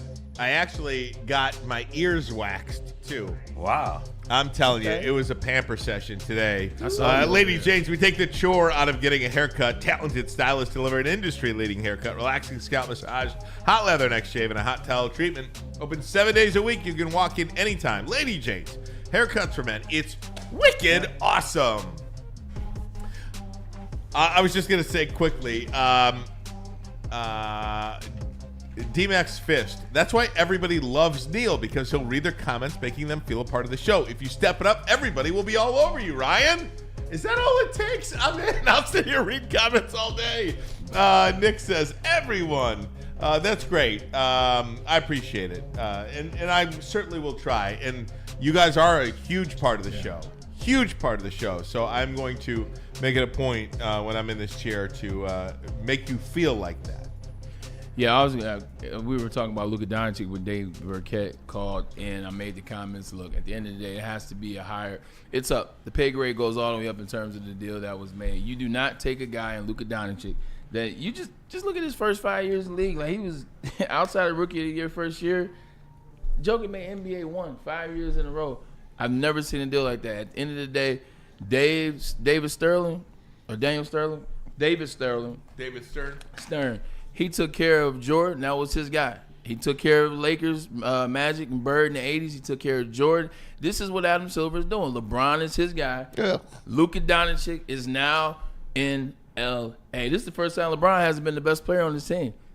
Like, with all due respect, I think the Lakers are going to win it. Oh. I think the Lakers are going to win it. He's going to get 5. Oh. Like, you see what they've done against SGA. They know how to play him defensively. Like, LeBron James is the most experienced player in the playoffs in the history of the NBA. And now he's not the best player on the team. Luka Doncic is. You saw what he was capable of last night. He could have had 70 if he wanted to, but he had respect to his former teammates and the fans. He didn't want to kill him too bad. It's a nice kid, by the way. This is them setting it up. You see the writing on the wall. The third seed, they're going to win it. LeBron will win 5. Luka Doncic and LeBron are playing together, ladies and gentlemen. I don't think you're right. Look, I'm telling you, if you had me pick a team today, Lakers. I think you would have to say the Lakers. I mean, unless you say the Celtics, which, I mean, I'm not going to be mad at you for saying the Celtics, but yeah, I would say the Lakers. I would say the Lakers are definitely in the NBA Finals. They're the best team in the West. SGA and OKC notwithstanding. I have to pray that they match up against the Warriors, and there's one more magic run in Steph to put them away. Please, Steph, Jimmy Butler, I beg you. You said SGA. In the words of Shannon Sharp, SGA, NBA, not today. Lakers in 5. There you go. No doubt. Absolutely. How about the latest thing I read? Jokic will go there next. Jokic going to the Bulls, I guess. That's where I keep seeing him go. I see him going to L.A. because he loves to be the big 3. Because he loves the Serbian population in Chicago. That's no joke. Can we talk about that for a quick second? Sure. I would never watch another game. Are the owners in the NBA so powerful now? The coin so much now. They're just doing these crazy moves. Never would you see a Luka Doncic traded in the middle of the season for AD and a bunch of other bums. Right. Mike Malone and the GM fired. Mm-hmm.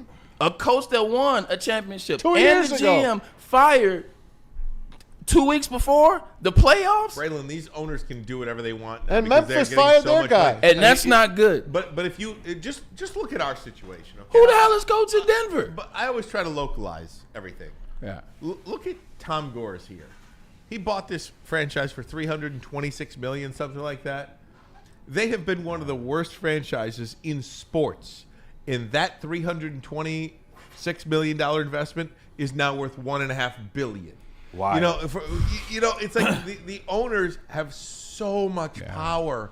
Even when you're the worst in sports, you are tripling your money, in quadrupling sometimes. That's because back in the day, like, owners they were either grandfathered in, like their family owned it, or they were groups. It was a couple of them. That's how you get the group. You get the player. You needed the player for merchandise and all things to make the revenue up. Now these owners are $12 billion in. Hell, when I was with the Seattle Seahawks, Paul Allen, rest in peace. co-founder of Microsoft. Need I say more? Right. Cohen out there with the Mets. Super Bowl Cartier says, wouldn't count him out as much as I hate him. The NBA is pretty weak right now. It does feel very weak. Vincent E. LeBron ruined his Space Jam for me. RJ Graham, Braylon just said it. The NBA is set up at the championship for the Lakers, but here comes the Pistons to play spoiler once again. History repeats itself, but the Pistons have always beaten the Lakers after the Lakers have won a championship in the previous year. Right? So at least we're winning next year then.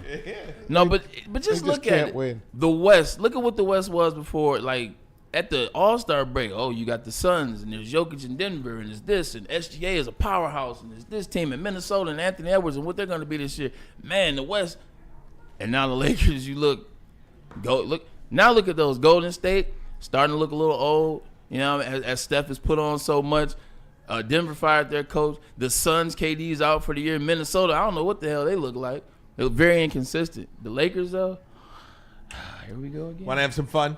Oh, yeah. Okay, Luka Doncic returned to Dallas where he had an emotional return. Beautiful situation there. The home fans loved him. Is this a top 10? This is not a top 10. This is actually a top 12. All right.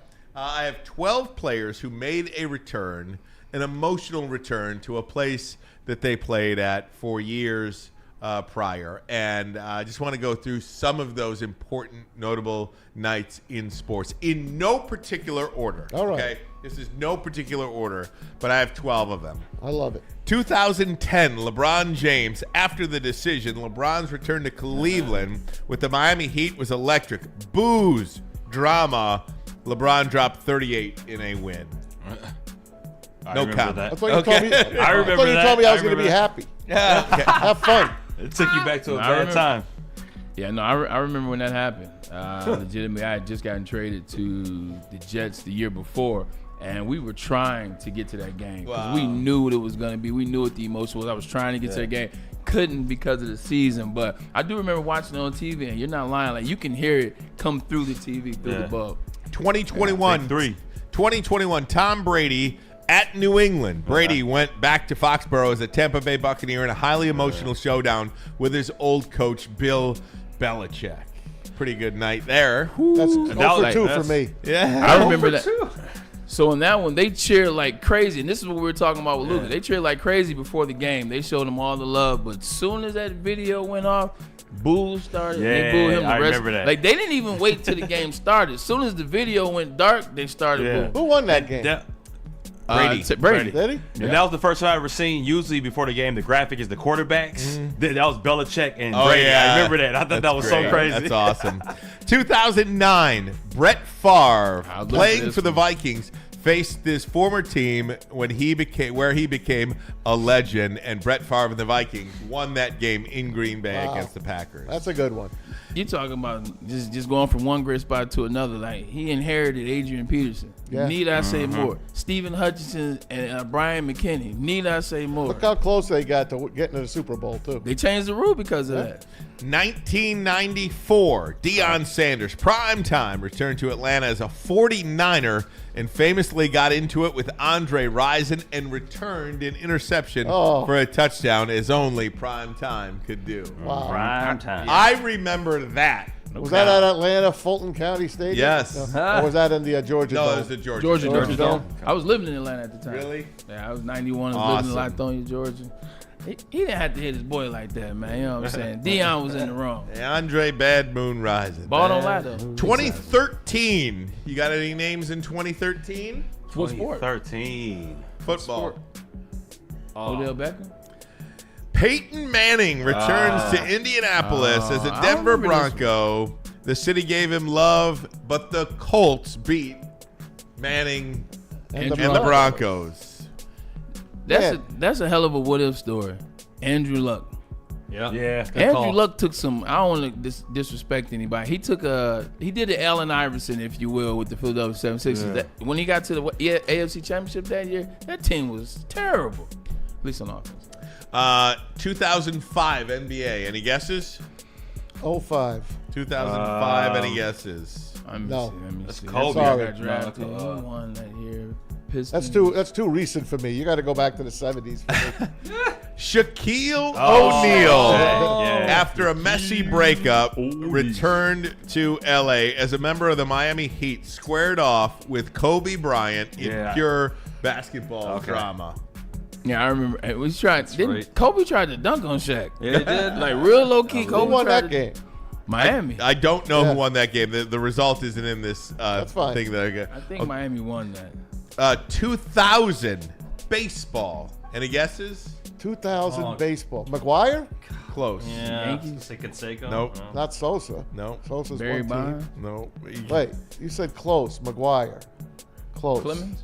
The greatest left-handed swing in the history of Ken baseball. Griffey Jr. Oh, Ken good. Griffey Jr. Ken Griffey Jr., as a Cincy. member of the Cincinnati Reds. Reds, made his emotional return to Seattle, where he was beloved The for kid. many, Yep. many years. The kid. The kid. He never gets hurt, man. Right? Different conversation. The kid. 1996 hockey. 96. Sharks? Wait. Yeah, it was Red Wings. Is it Hull? Oh, Red this Hull? has got to be Nope. Wayne Gretzky. Nope. No? Mark Messier? Patrick Waugh returned to Montreal, where he played for the Colorado Avalanche and destroyed the Montreal Canadiens 11-1. Colorado over Montreal. Oh, man. Yep. Jeez Louise. No Statue of Liberty in that game. How about this one? 2002 NBA. Well, that's right when the I got Pistons were Jordan. playing good. Pistons were on top. Jordan. Getting near the top. Is this Iverson? No. Jordan? Michael Jordan, Wizards and as a Bulls. member of the Chicago Bulls, came out of retirement for a second time. 16 points, 12 rebounds, 6 assists. Lots of tears, a lengthy ovation. A real emotional moment for Michael Jordan. Okay, I got one. 1994 NFL. God. 94. Montana. Joe Montana. Joe Montana, as a member of the Montana. Kansas City Chiefs. A huge moment in NFL history. September 11th, 1994, by the way. Montana outdueled his successor, Steve Young. Montana. 203 yards, 2 Good. touchdowns. Chiefs won 24-17. Nice. And then this Christian should be an Okoye. easy one. How many tackles did Joe have? 1988 hockey.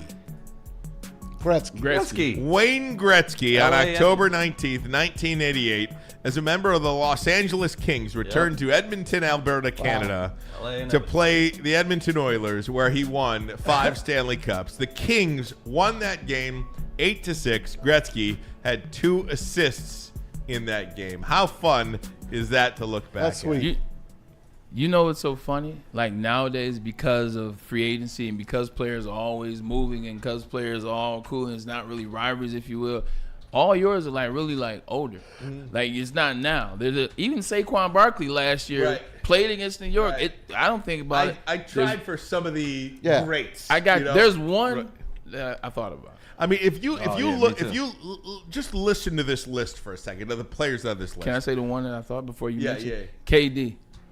KD was on the list for Oklahoma City, but I Yeah. took him off. I just didn't think KD belonged in this list of LeBron James, Tom Brady, Brett Favre, I guess, could take it or leave it, Deion Sanders, Peyton Manning, Shaq, Griffey, Watt, Jordan, Montana, and Gretzky. Watt? I mean, these are the all-time greats. You said Watt? He's Watt. Patrick Watt. He's got more championships than a lot of the guys you mentioned. Who? KD. He's got 2 and 2 Finals MVPs. Gretzky, Montana, Jordan, Wah, Shaq, Peyton, Deion. Not really. Deion's got 3. Peyton's got 2. Right. I got He's one. got 2. What about what about to go local? What about Stafford when he came Well, back? that's what I was just going Yeah. to go to the chat now if I could. I was just going to Tony D, Kids. Matthew Stafford, 2023, returned to the Detroit for the first time as a member. I would agree. That was a huge moment. I agree. Super Bowl Wilson, 2009, Chauncey Billups returns to the Palace after being traded away to a huge ovation. D-Max Fist, I cried as a kid when Seattle traded Ken Griffey Jr. Rich Baldwin, the Hawks traded Dominique Wilkins to the Clippers. Yeah. Oh, they did. I forgot they did Neek wrong, Clippers, man. and he left Oh, there. man. He has to leave. They released him at the end of the year, and then he went to the Spurs. Another one from Rich. The Sixers traded Barkley to Phoenix for garbage. Yeah, those are some good ones, man. Those are some good ones. Igor Larionov played his first game at the Joe. It was against the Sharks, who just traded him, and he scored on a penalty shot. By the way, speaking of Igor Larionov, it jogs my memory. John Keating from FanDuel. I have no idea what / Bally / Fox right. Sports Net.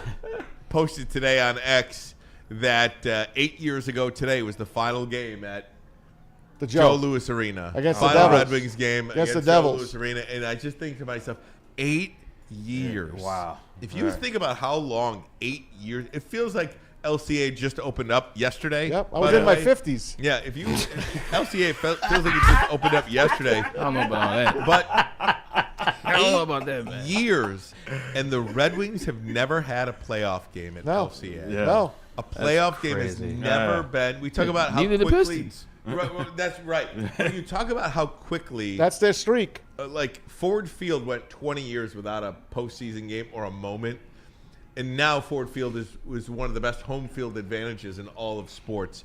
You need those to be. playoff moments to give a building character. Yep. And for the Wings and Pistons to not play a playoff game, and thankfully we're going to get one in Detroit, courtesy of the Detroit Pistons. That's just it's crazy to Tickets think went on sale, I think, if not today, pretty soon. Crazy to for even the playoffs. think about. Crazy to even think about. And by the way, shout out to John Keating. He's wrapping up his career here.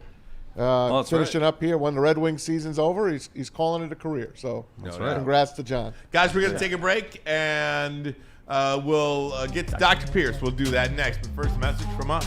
That's right, everybody. We are the numero uno sports digital media platform in all the entire globe. We have 6 options over here to catch our programming, and we have weekend programming as well now. You can find us on YouTube, Instagram, X, Facebook, TikTok, and Twitch. Come like, share, join, subscribe. Come be a part of our family. We love you. We hope you love us too. Come check out our content on all 6 of our family members. We'll be right back.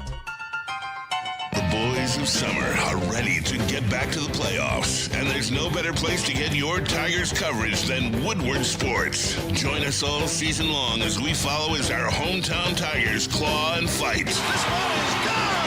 Boys are back in town. Feel the roar with Woodward Sports. Walk into any Lady Jane's Haircuts for Men today. Open 7 days a week. Sit back, relax, and enjoy precision haircut, scalp massage, hot leather neck shave, and hot towel treatment from one of our talented stylists. Step up your game this season and take advantage of our $20 haircut special.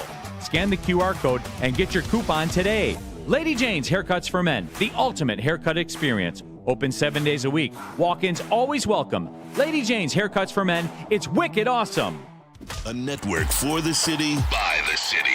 Woodward Sports is Detroit Sports. How do people feel about getting a Planet Fitness membership for $15 a month? How do they like working out in a clean and spacious gym that's filled with equipment for every workout? And how about free fitness training in the judgment-free zone that leaves them feeling energized all day long? Join Planet Fitness today with the free PF app, online or in club, and start getting that big fitness energy for $15 a month. Head to WoodwardSports.com and click on Shop. Get the latest in Detroit sports apparel and exclusive Woodward Sports gear. WoodwardSports.com can get the whole team outfitted. Love the Pistons, Red Wings, and Tigers? We got something for you, too. Shop online at WoodwardSports.com. Oh, yeah, everybody. You got to scan that QR code above my head and use that code word over there, Woodward1000, to open up your brand new Caesars Sportsbook account. Make your first deposit and make your first bet. If that first bet happens to lose, you'll get your first bet back as a bonus bet up to $1,000, but only if you scan that QR code right there above my head and use the code word over there, Woodward1000, to open up your brand new Caesars Sportsbook account. Back to the show. Welcome back, Woodward Sports Network. Hoof-Hearted says, Dave Strait. I love that name, by Love the way. Dave I stole Strader. that name 2 years ago in my fantasy football league. Really? Hoof-Hearted? I told him, too. Dave Strader and Mickey Redmond back in the day was the first announcer duo for the Wings that I remember absolutely on UPN 50. God bless Dave. Yeah, may he rest. And I remember, like, even the intermission segments, the player of tomorrow. Yeah. There was a kid at my school, St. Veronica in East Detroit, who was the player of tomorrow on one of those UPN segments. And we just thought that was the coolest thing ever, that we knew somebody that was on TV. What did he end up Absolutely. becoming? I don't know. Okay. I don't know. Not an NHL player, but pretty good, though. Hey, shout out to the Western Michigan Broncos. Good luck today against Denver U in the Frozen Four. And St. Louis, go Western. And then if they win tonight, the final is like 6 weeks from now? No. It's the next day. That's 2 days. No. Yes. Yeah. Really? Is that It's how the they do- Frozen Four. I know, but You I take one day off and you play the next day. Oh, maybe that's the it's when they win the regionals to get to the They Frozen win, Right. and then Yeah, they let 2 basketball. weeks. Well, they That's let what- basketball play. Yeah, right. And Boston U plays Penn State. It could be Penn State against Western. There you And go. hopefully it's not BU against Denver. We'll take it. That was like the one thing I embarrassed myself at. Like, not the one thing, but like in college, I was one of some friends with hockey players, and I remember when Frozen Four came around, I started paying attention to the names. I'm like, wait. It's not like basketball, football. You know all the colleges. I'm like, how the hell is Denver in Ferris in the State Frozen? won. How is Ferris State in the Ferris Frozen State won Four? twice. Yep. They were like, well, That's it's just better hockey, I guess. I'm like, Yeah, I'm right. pissed because we were supposed to have the Frozen Four at Little Caesars, and stinking COVID ruined it. Yeah, it did. Oh, we'll get man. it back. We need some sort of championship. Hell hockey yeah! there. Oh, we're getting the Final Four. Yeah, we are. 27. Basketball. Hey, let's bring him in. It is our weekly visit with our WSN Injury Insider from the Michigan Sports and Spine Center, Dr. Look at Jeff that view. Pierce. Hey, Doc. Is that a volcano? man, are you in Hawaii, Doc's in Costa Rica.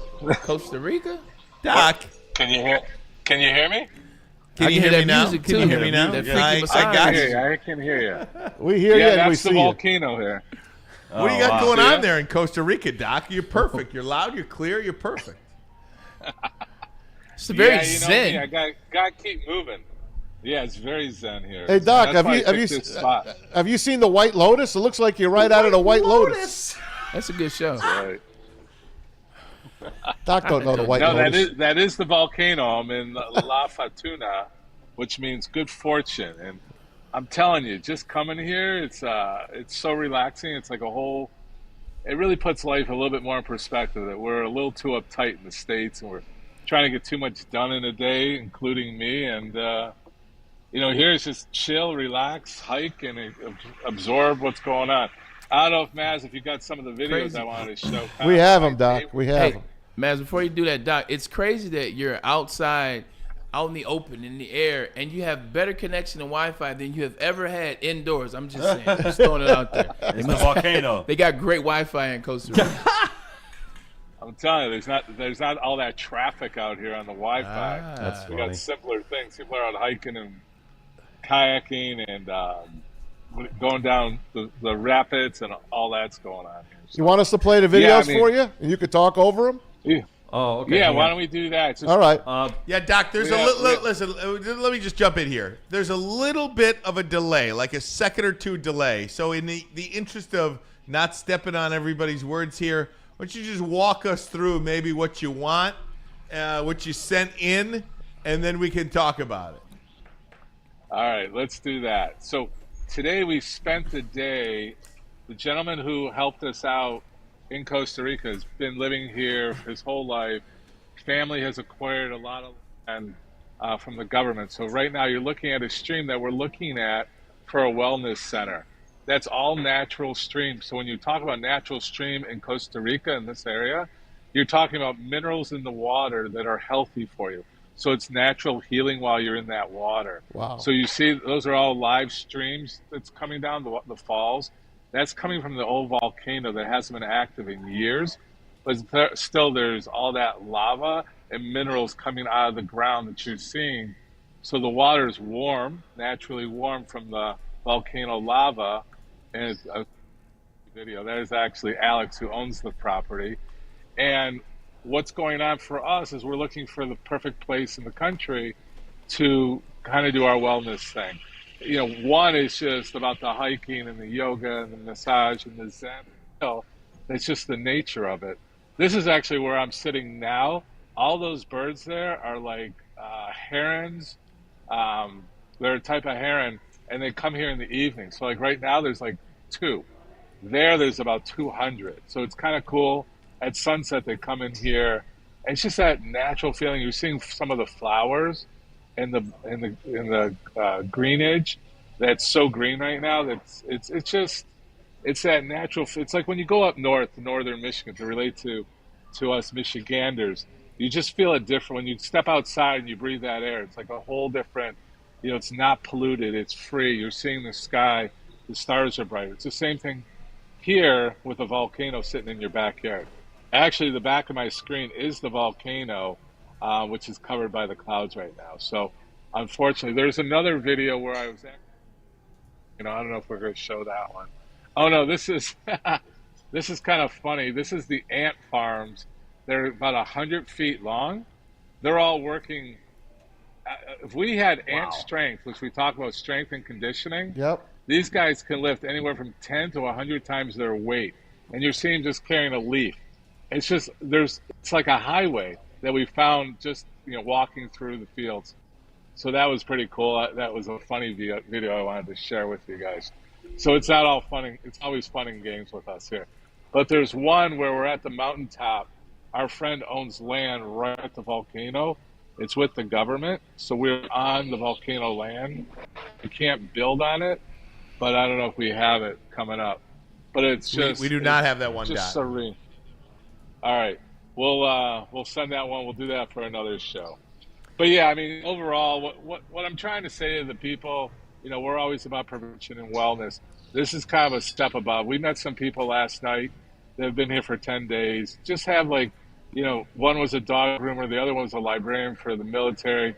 There's just like, we're out here. We had a reset. My life is just so hectic at home, and they were like thankful that there's a reset moment. So do we actually have to go to Costa Rica to get our reset moment? I think no. I think it's understanding yourself and your limitations when we start talking about what's healthy and what's not healthy. Anxiety and just anxiety. I'm not even going to bring up depression. Stress and anxiety is becoming one of the biggest killers of us in the health field. So if we can start doing that more in a natural way, I hate medication.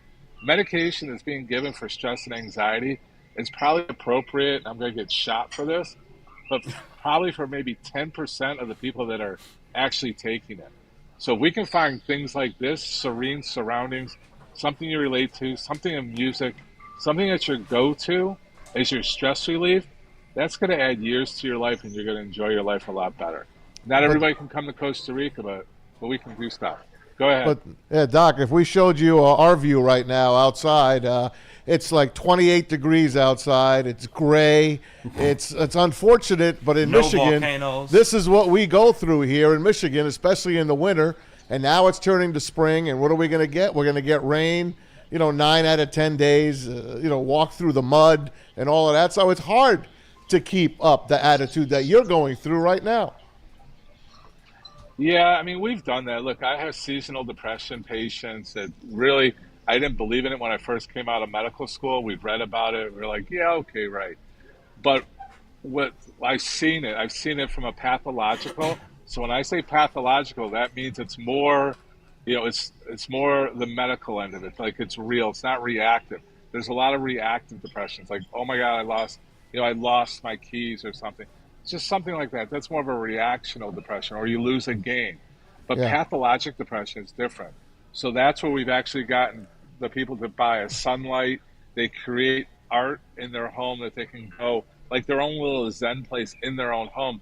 So that's their reset moment. So they don't snowball. So it's not day after day. When you get day after day, yeah, I'm not saying there isn't stress or, someone has illness in the family or you lose your job. But there's other ways to cope with it other than medication or drinking. The people we met yesterday, they were drinkers, and they found that they needed less alcohol being in an environment like this.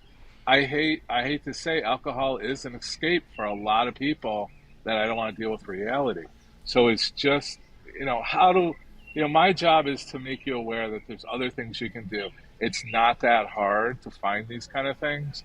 I mean, yeah, you can't get on a plane and go to Costa Rica like I have, but I think a little bit of taking a step back, knowing that you need that recharge moment. And it's not alcohol. Maybe it's punching a bag. Maybe it's playing basketball.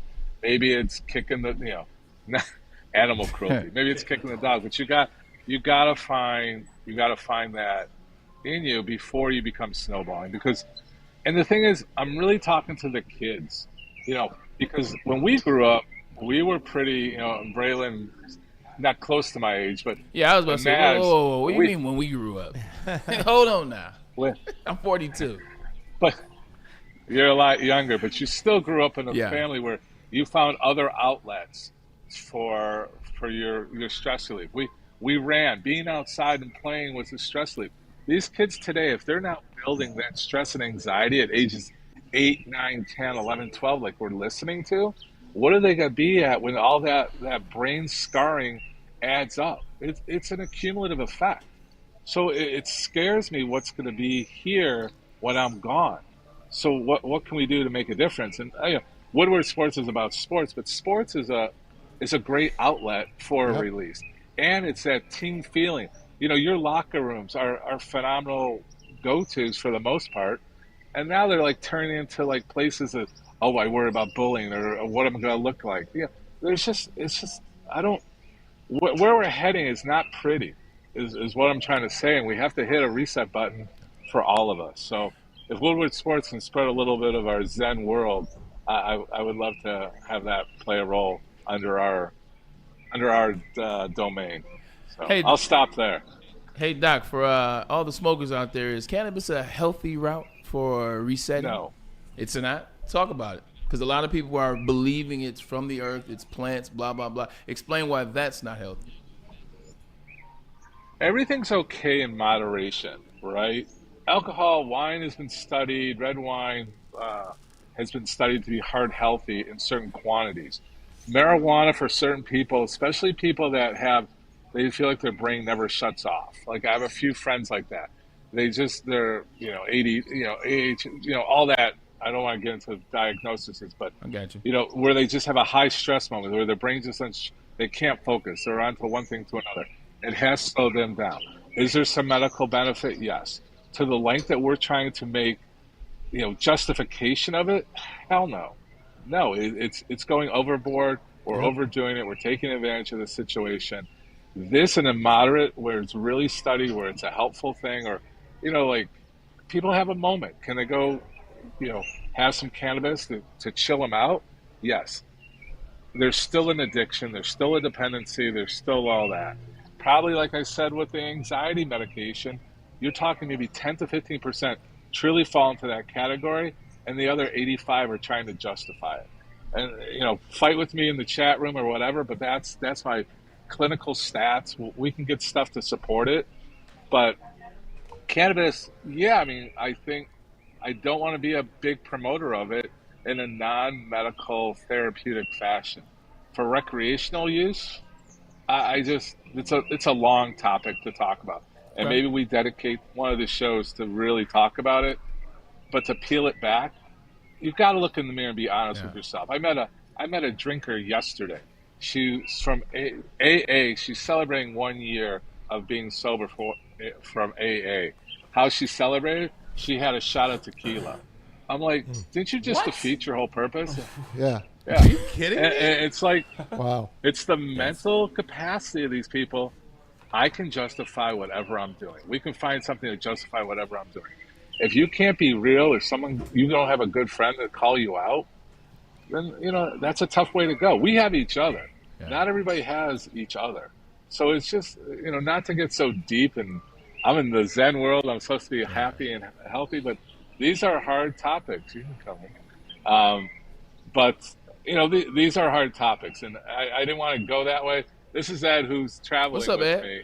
What's up, Ed? What's going on, Ed? What's going on, man? What's up, Ed? If you can hear him. What's going on, buddy? No, he's the one that kind of set this up. He's one of his friends, and we want to build, just to flip it around. We're looking to build a wellness center. I want to bring it here to Costa Rica. We're looking for different places in the world where the nature is part of the treatment. I'm not putting it in, Birmingham, Michigan, and we put a waterfall in there. We're trying to find the natural Zen that people are, living longer, living healthier, have a different lifestyle. Pulling people seriously out of Michigan or New York or wherever, where you can just reset. Like we have, we're setting up a program for our athletes. You guys are laughing at me. I'm just I'm rolling not laughing right now. I'm not laughing at you. I'm laughing at the chat. Somebody said something very interesting related to cannabis. He was referring to a song, and then I got high. That was funny. Yeah. So, No, I mean some people need it to bring their personality out. I think maybe we should. If we really want to get into it, maybe we should. We'll do a panel discussion. There you go. And I'll be the pro, and I'll be the judge, and we can Yeah. bring the pros and the cons, and I'll drive right down the middle with. We'll do it this summer. We'll Yeah. do Or set up a it. series, We'll do too. it in June or July. We'll How do about an that? hour. We'll do an hour. We'll do an hour. We'll do it in June Yeah. or July. Maz, did you have one more? I do. Okay. Doc, before you go, I know you talked on Big D Energy the other day about Aiden Hutchinson, and Pete can roll the tape on this, but Aiden Hutchinson running unencumbered the other day kind of give us a little bit of hope. Of course, the cynic in me is like, what if a guy is diving at that leg? Do you feel it's strong enough to take on that kind of beating that he's going to be in for? Yeah, the thing is, look at what month we're in. Look what time when we start. That guy is ahead of schedule. Everything I said, I'm comfortable going back to all of my comments on how consistent I was and how I want to say it, very accurate. Well, if you keep playing it, Pete, if you can keep rolling it, I'll go through and then just slow-mo it for a second. Oh, sure. But Hang on a second. Looking at what we talked about is how he had to stay in parallel movements. We first started, in the cast, in the water, in dry land, land training, and then now he's starting to do angles. He's doing side-to-side motions. So they're doing a perfect job in gradually accelerating him, and you can see.